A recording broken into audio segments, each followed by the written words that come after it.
Bartimée criait, fils de David, aie pitié de moi, fils de David, aie pitié de moi. La Bible dit que ceux qui étaient autour de lui le reprenaient pour lui dire, tais-toi.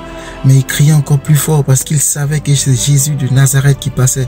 C'est la solution qui passait, c'est l'occasion pour lui d'être guéri, de retrouver la vue. Mais les hommes qui étaient à côté disaient, tais-toi, mais Bartimée criait encore plus fort. Lorsqu'on lui disait, tais-toi, lui criait plus fort. Pourquoi? Parce qu'il n'a pas d'autre solution. Et il voit Jésus qui est en train de passer. Il savait que Jésus est celui qui guérit les malades, qui ressuscite les morts. Il a eu écho, ses oreilles entendaient. C'est vrai que ses yeux ne voyaient plus, mais ses oreilles entendaient. Il a eu les informations sur Jésus. Jésus a guéri déjà. Et Bartimée s'est dit, cette fois-ci, c'est l'occasion pour moi de sortir de cette situation. Mais ceux qui étaient autour de lui, le reprenaient pour lui dire, tais-toi. Mais qu'est-ce que lui va faire? Il va crier de plus belle. Jusqu'à ce que son cri arrive aux oreilles de Jésus. C'est un cri perçant, c'est un cri qui atteint les oreilles de Jésus. Il dit, mes oreilles ne sont pas trop dures pour vous entendre. Non, il a entendu le cri de Bartimée et il s'est arrêté. Il dit, faites-le venir. Et les mêmes qui ont dit, tais-toi, ils vont lui dire, fortifie-toi, lève-toi, le maître t'appelle. Et Bartimée arrive devant Jésus, accompagné par ceux-ci. Jésus lui demande, que veux-tu que je fasse pour toi? Il dit que je recouvre la vue. Il était focus, il savait que s'il arrivait devant ce Jésus-là, quelque chose allait se passer.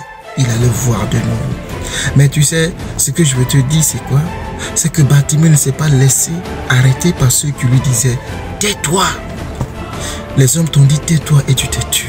Ils n'ont plus voulu que tu parles parce qu'ils savaient que si tu continuais dans cette voie, c'était la solution et tu allais sortir, c'était ton miracle qui arrivait. Mais ils t'ont dit, tais-toi, tu as écouté. La situation t'a dit, tais-toi et tu as écouté. Tu t'es laissé museler par les autres et aujourd'hui te voilà. Mais je suis en train de te dire, lève-toi et continue de prier. Crie comme Dieu même a dit à Moïse dans Exode 3. Il dit, Moïse, voici, j'ai entendu les cris de mon peuple, j'ai vu ses souffrances. J'ai entendu les cris que lui font pousser ses oppresseurs. Et voici, je suis descendu pour le délivrer. Si la chose te dépasse, crie. Si tu n'as plus d'autre solution, crie. Crier, c'est prier. Crier, c'est élever la voix. Crier, c'est invoquer le Dieu Tout-Puissant. C'est appeler le secours de l'Éternel. C'est lui dire que je n'ai point d'autre que toi. C'est toi seul qui peux me sortir de cette situation. Fais comme Bartimée et crie. Même si les hommes te disent que tu déranges, crie. Prie. Parce qu'ils vont te dire arrête. Mais ne t'arrête pas, continue de crier, continue d'appeler le maître. Il finira par répondre. Et te dira, que veux-tu que je fasse pour toi? Sois focus comme Bartimée. Il n'a pas dit 1000 choses à la fois. Il a dit une seule chose. Que je retrouve là. Que Dieu te bénisse. Continue de prier. Tu verras de nous. Amen. Shalom.